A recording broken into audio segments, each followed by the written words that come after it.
welcome to the Shaping the Basin podcast, where we talk to leaders who are shaping our community. I'm here today with Christy David, the Executive Director of Klamath Advocacy Center and a leader here in the community. Thanks for joining us today. Thanks for having me. I appreciate being here. It's fun. It's been fun to get to know and interview all of the leaders in our community, and lots more coming up. So how long have you been the Executive Director at the Advocacy Center now? In this role, I've been for 3.5 years. My employment has been with the Advocacy Center for a total of 11 years. It's a long time to be there. Tell me, let's start back with, what does the Advocacy Center do? The Advocacy Center is a nonprofit organization in our community that provides services to individuals who identify as victims of intimate partner violence, sexual assault, trafficking, and stalking. You've been there for 11 years. Have things changed in the last 11 years with what you're seeing in relation to that? I think in relation to what we see in our community, definitely things have changed. There's been different trends in this kind of victimization or abuse that happens in our community. There are certain trends that change from time to time. So I don't think you can ever say that you have it figured out, because once you think you have it figured out, something else changes in our community. What would you want the community that's watching to know about that? The victims, the situations, maybe things to look out for. What would you want them to know? I think one of the most important things that I think it's important for our community to realize is that these things happen in our community. Oftentimes throughout my 11 years of being here, I've had conversations with people that don't believe trafficking is happening here. They don't grasp the full understanding of how domestic abuse occurs in our community and how often it occurs. And I attribute that to a direct correlation with our child abuse rates. Any child that is exposed to domestic abuse is more times likely to either become a victim or a survivor, or an abuser. And so I think that the biggest thing I would like our community to realize and recognize is that it does happen here. I know people think that it does, but maybe not understand the full grasp of it, of how ingrained it is in our community. I think that probably if most people are listening and that's not a situation that they themselves have been involved in, they may recognize the need to call it in if they see it or hear it happening. But what other things can a community do to help? I think my biggest advice would be to a community member, a friend or family member who knows that something is occurring, is to be there and be supportive for that person. We've had a lot of people call and just say, hey, I have a neighbor, this is their experience. And it's great when we get those calls. It's great when we get people wanting and willing to help. But the biggest thing that we have to recognize is that we can't decide when it's somebody's time to get help. They have to be the person to decide that. And if they're not ready yet, then they won't take those steps. As hard as we would like them to, they just won't take those steps.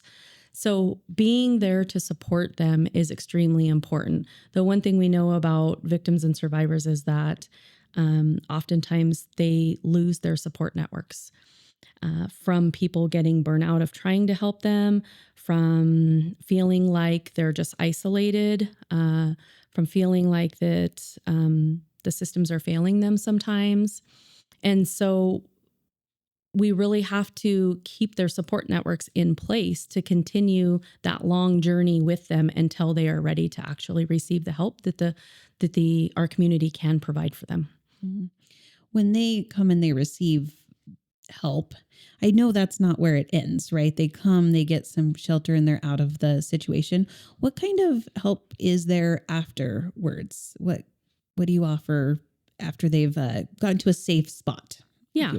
So we offer ongoing advocacy. Our support continues 6 months after the person leaves our program. It's not a quick fix, and even crisis intervention is not the answer to everything. We may be able to fix their immediate problems and get some services to help them with their immediate needs. However, the support has to be ongoing. And we start that from day one with our services. We really want to help rebuild these individuals to be individuals in our community that can give back, that are capable of doing so, because they have to have help mentally rebuilding, emotionally rebuilding. It's a long process of they didn't get there overnight and they're not going to get out of it overnight. And so it's a lot of different layers of rebuilding to help get them to what we call not necessarily the end, but at the end of their journey outside of our programs.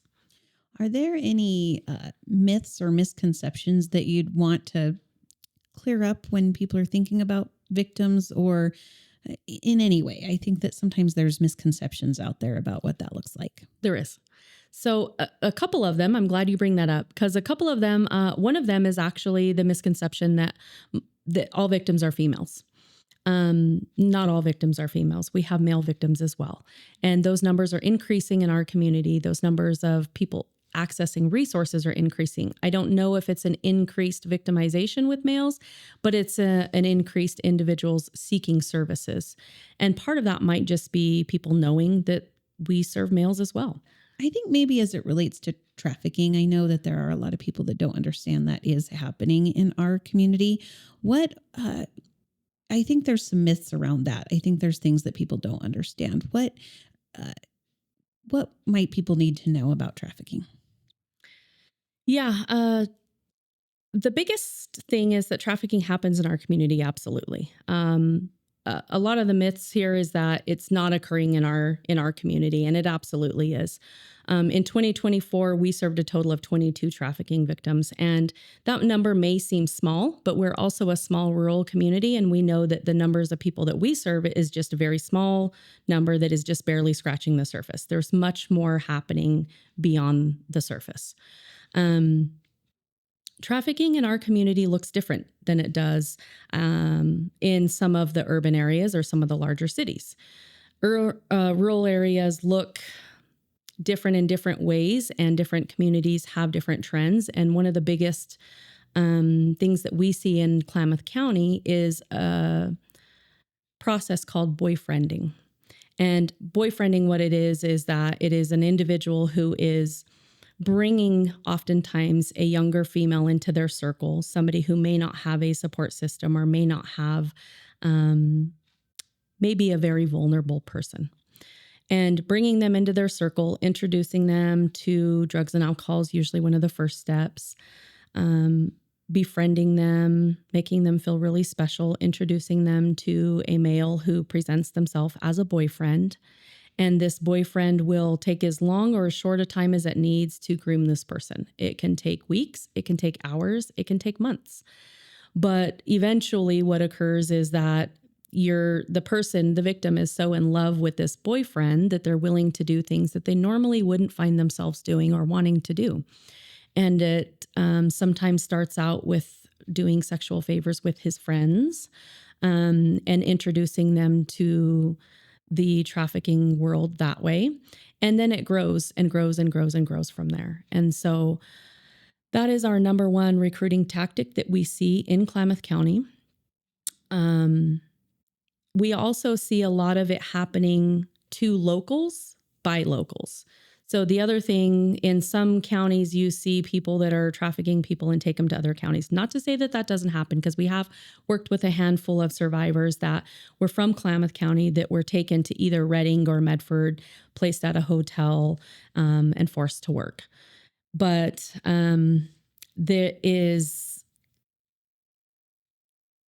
it does definitely happen in our community, I guess, would be my biggest message to anybody listening. Okay. So moving back onto the advocacy center and the things that you do to help the situation, you guys sometimes do classes. Am I correct? Or some kind of workshops? You Yes. want to talk about those a little bit? Yeah.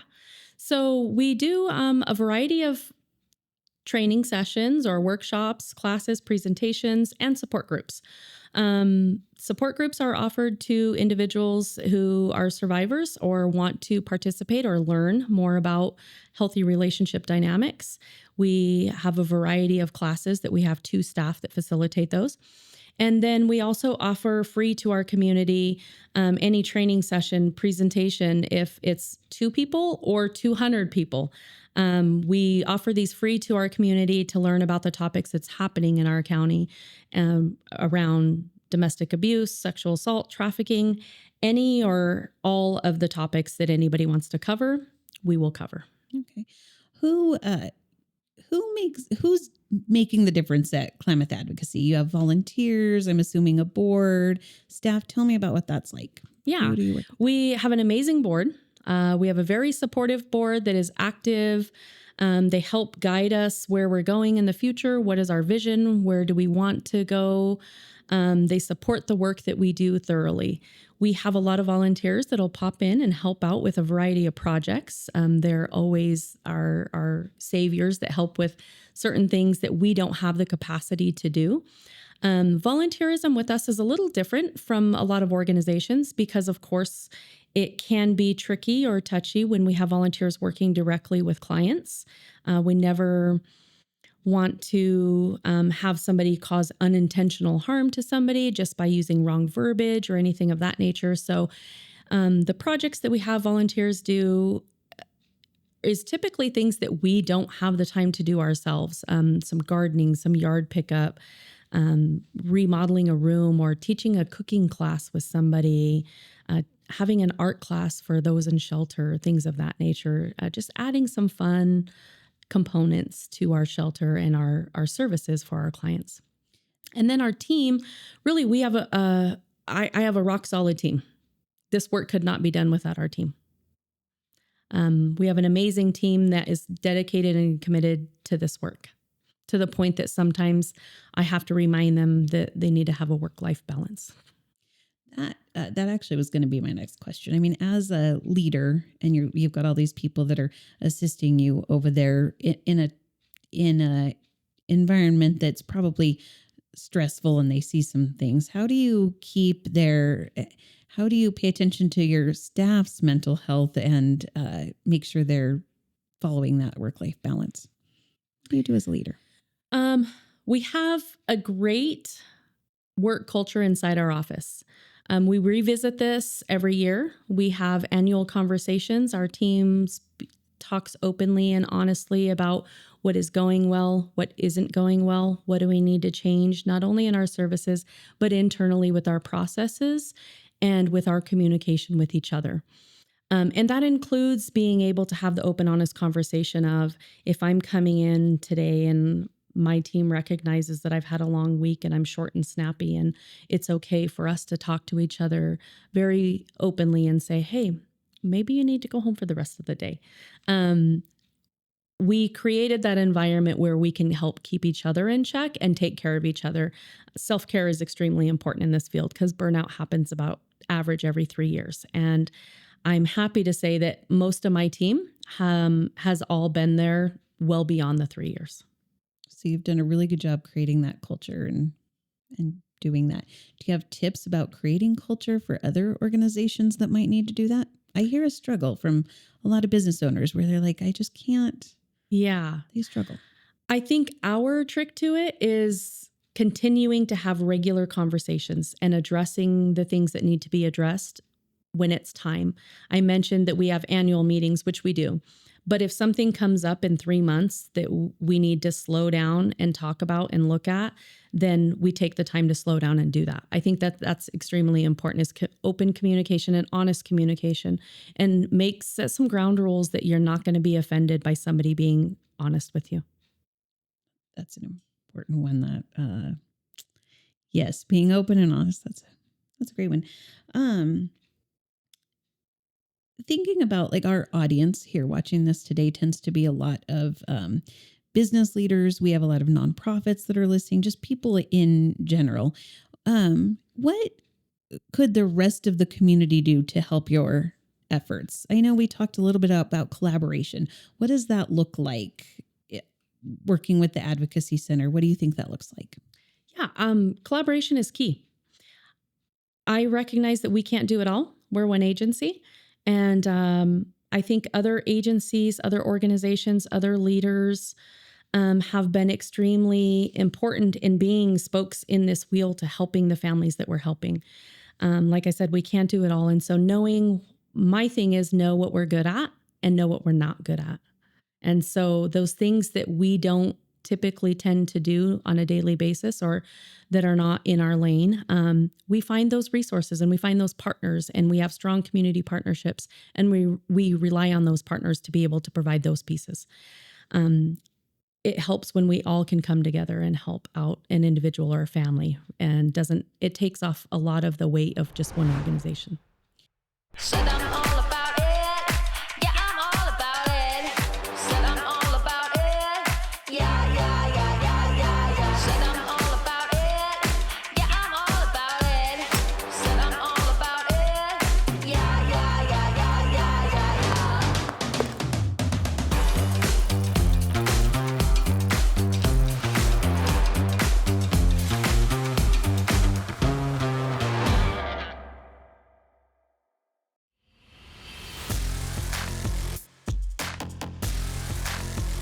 If a picture says 1,000 words, imagine the story. 24 frames a second can tell about your business. 40 Deuce Films.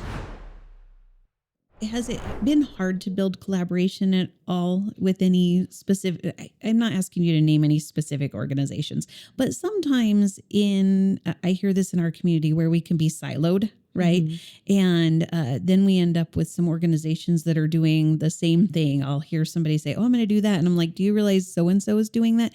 Do you find that, and how do we combat it? I absolutely have found that and come across that. I don't know that I have the magic answer of how to combat it, but through my experiences has really just, again, been open conversations, scheduling meetings maybe with leaders of other organizations that are providing the same services, making sure that we're working together and not overlapping. A lot of groups have created these communities where we have Zoom calls, things of that nature, where we work together to make sure that we're not duplicating services.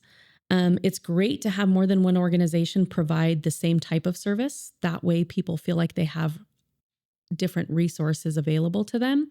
But we also want to make sure that we are communicating and not overlapping those. You mentioned that I think you said spokes on a wheel and the resources. Do you feel like there's anything missing? Is there a resource you wish there was more of in our community that could help? That's a great question. I, I really think that there's a lot of things that we need more of, even our agency. We can't serve, we have a long waiting list. The resources we have are great, but there's not enough of them to serve all the people who need them in our community.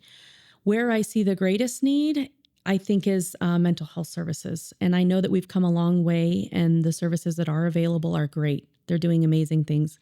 We actually just collaborated and partnered with KBBH, and we have 2 of their staff in our office 2 days a week to be able to fast track some services for our clients. But it just seems like the mental health crisis in Klamath County, in my opinion, is like off the charts, and it's been greater than it's ever been. And I don't have the answers as to what's creating that or causing it, but it seems like that there's not enough services to meet our county's need. I know there's this services, but I think sometimes I wonder if there's things as a community that we could do better, not from I've gone to school for this and this is the therapy that I can offer, but are there things that make up that happen in a community that help that, I think back to, well, I grew up in a ranching community, right? And the way they came together, and supported each other when somebody had a baby and there was the meal trains, or somebody was sick and they all got together. Are there things like that that could be happening in a community that would help that situation? I think things of that nature are always helpful. And I know some programs have programs like that. I know DHS has a program that like helps families with clothing and diapers. And I've seen the evolution of these programs over the last couple of years that are expanding and doing new things. And I think that's a direct result of our community needs. So I see it happening. Again, I think just the resources available, it could happen more and it would be even more helpful. Do you think mentorship could help? Do you think there's a need for that? Yes. Mentorship is always important. Yeah. Individuals want to learn, people, I think just human nature, you want to help where you can. And being a mentor, teaching somebody, showing somebody, mentorship is important outside of your organization, just in general. I think that we're surrounded by people all day long. Mm-hmm. And sometimes we're connected with individuals that see us as a mentor and we don't even realize it. And so the things that we do on and off the clock is always important. Thinking about the organization itself and the way it run, I know you mentioned working directly with the victims. There's some things that people need to be sensitive about, their language or things that they do. I assume that you can provide some training for that. If there's somebody out there that's watching that wants to offer some kind of class or do something, that you can help with that. Yes. Yeah. Absolutely, we can. Yeah. The main thing is we just don't want to unintentionally cause harm and re-victimize a victim unknowingly, because I can honestly say, looking at myself back 11 years ago, I probably did it. And I had no clue. It took years of learning. I think the second part of what I think the community needs to know about domestic abuse is just that it happens to anybody. Domestic abuse does not discriminate. And so when we think of it as in affecting a particular class or population, that's not necessarily truthful. We see in families who come seek help from us from all different walks of life, from different backgrounds, from looking through the glass, you would think it was a perfect little family. And so we just never know what happens behind those closed doors, and just need to be supportive of everybody who's reaching out for help. What's in the future for you? One thing I've loved watching is there's been significant things happening over. I mean, you guys are right across the street from us. But I know there's a new playground, I think. What other kinds of things do you have coming down that's in the future for the Advocacy Center? We have a lot of things in the works. We have grown rapidly in the last 2 to 3 years internally. And we've, like you said, you see the new playground that got put in. So we wrote a significantly large grant and had some different funding streams. A lot of contributors helped us to get the playground that we have. This summer, we plan on having a donor barbecue to thank everybody who helped us make that possible. But we want to continue to focus and grow. And really the biggest thing is that we've talked to the individuals utilizing our services and asked them, how can we make this better? What was your experience that could have been changed to give you a more positive experience? And sometimes they have a great experience, but there's always room for growth. And so one of the other things that we have happening is that we're going to be opening up a transitional house. We have a lot of things in the works. We're writing some current grants right now that we're waiting to get some word back on, as far as doing some additional remodeling to both houses. And being able to serve more families. So the transitional house will allow us to serve an additional 3 families. That's fantastic. What got you started in this work? I know you've been there 11 years, but what started you getting into this? Well, Heather, that's a great question. I love it when people ask me this question because it's oftentimes people can say, "Oh, I've always dreamt of doing this job and I worked hard to get here." And to be honest with you, that wasn't my path. I never saw myself working in victim services, let alone in social services field. And so really what brought me here is one day the former director came to me and said, "I'm writing a grant and I want you to fill this position of an education and outreach coordinator."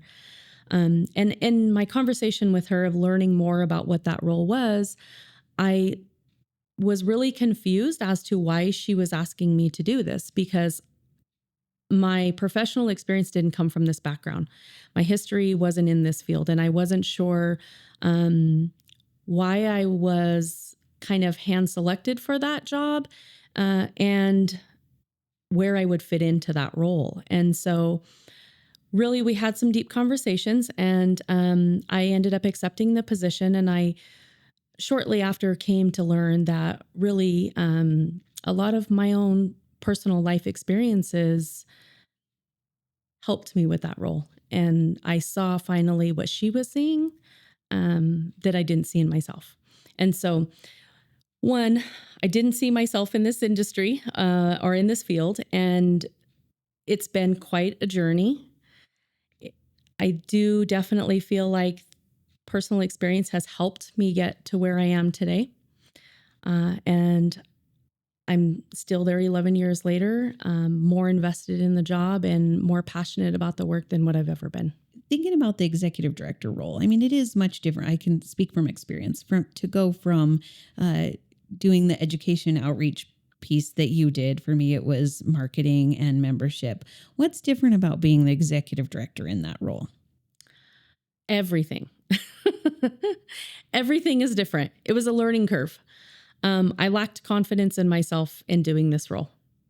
When our board of directors came to me and asked me to step into this role, I was very nervous. I didn't think I had what it was going to take. And it's been a journey of learning, and the journey never ends. It's always learning.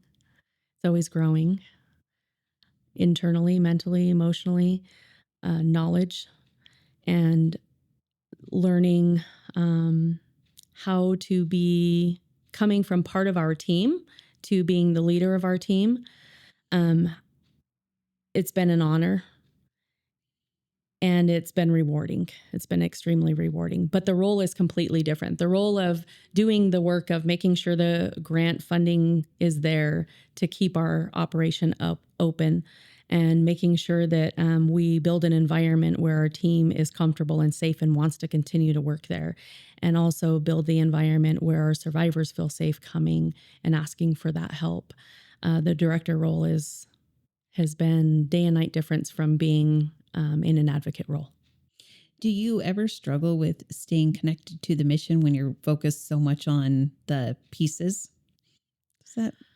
I don't think that's a struggle for me. Mm-hmm. I think doing the work is a mission. And doing this work has also made me realize that I have to find a work-life balance. You know, I always tell my team that they need to, but I have to remind myself, and my husband sometimes, and my family reminds me that I need to as well.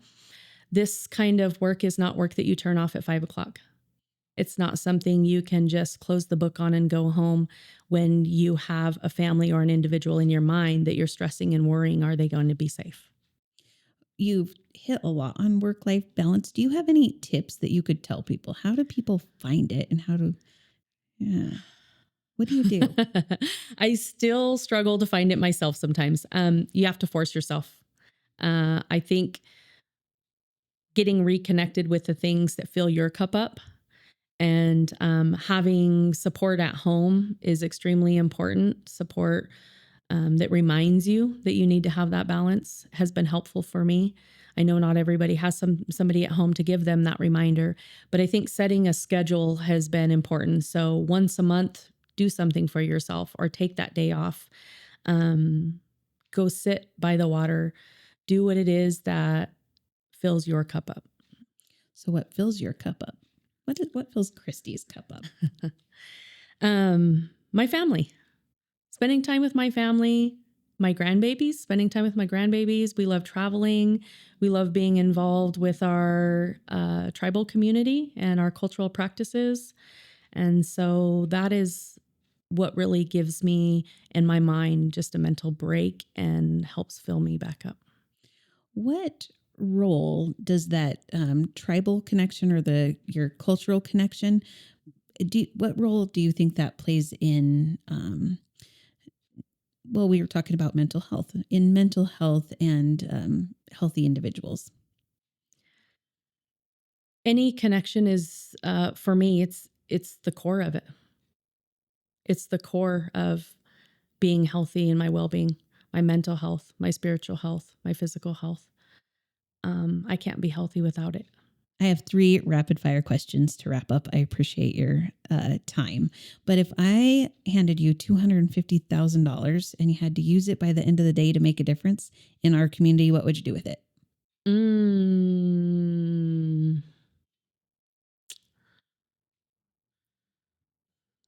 Wow, that's a great question.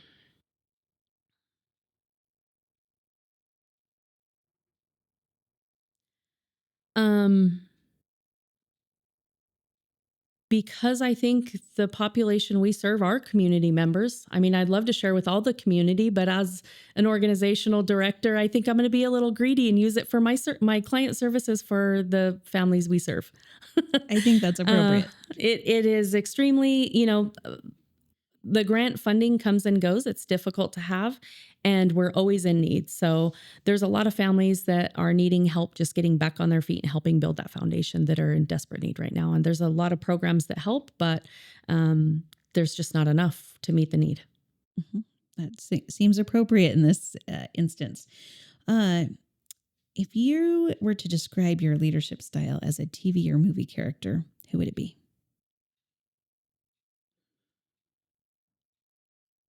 I've stumped everyone with that. I need to come up with a different question. Wow. Yeah. TV or a movie character?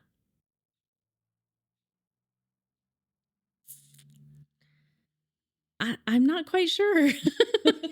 You've absolutely stumped me with that one. You're not the first one. Some people, I can tell who watches a lot of TV or movies and thinks a lot about characters. Yeah, that's not me. So, I don't watch a whole lot.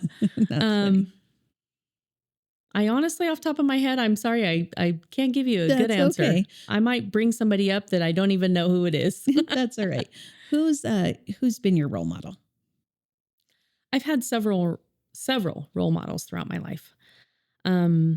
And we talked about mentors. I think mentors and role models kind of go hand in hand. I think there is some individuals doing work on a national level that I work in this field that I definitely look up to. A lady named Deborah Parker is a person who is a strong advocate for domestic abuse, sexual assault, MMIP, and works in tribal communities. She has been one of my mentors and somebody who I've looked up to for years since I started this work. Okay. We asked our audience to ask questions of our guests. And one of the questions was, what advice would you give to a young person that's trying to find their way? Stay true to yourself. Don't let somebody else's opinions sway the roads that you're going to take. I think the biggest thing I tell our kids is stay true to yourself, your values, your core values, your morals, your beliefs. We live in a world that is so easily sways a person's opinion one way or the other. And in today's day and age, it feels like a lot of people don't have their own opinion. They jump on bandwagons, and it's just stay true to yourself and who you are and your own beliefs. In our community, what is one small change people could make to make a difference? Being kind to somebody, just being kind. We all have bad days. We all have stressful moments, but treating people with kindness. Kindness doesn't seem to be as popular as it once was. And it feels like a lot of people are heavy-hearted or angry or frustrated and wear it on their sleeve. And those whether you're upbeat or the opposite, it wears off on other people. People can see it. And so I think just being kind, treating people with kindness goes a long way and can make a difference in somebody's interaction with them short periods when they see them. I love that. So bring back more kindness. Yes. I like that. Thank you for your time today. Thank you to our sponsors, Running My Resort and 40 Deuce Films. Thank you. Thank you for having me. I enjoyed this.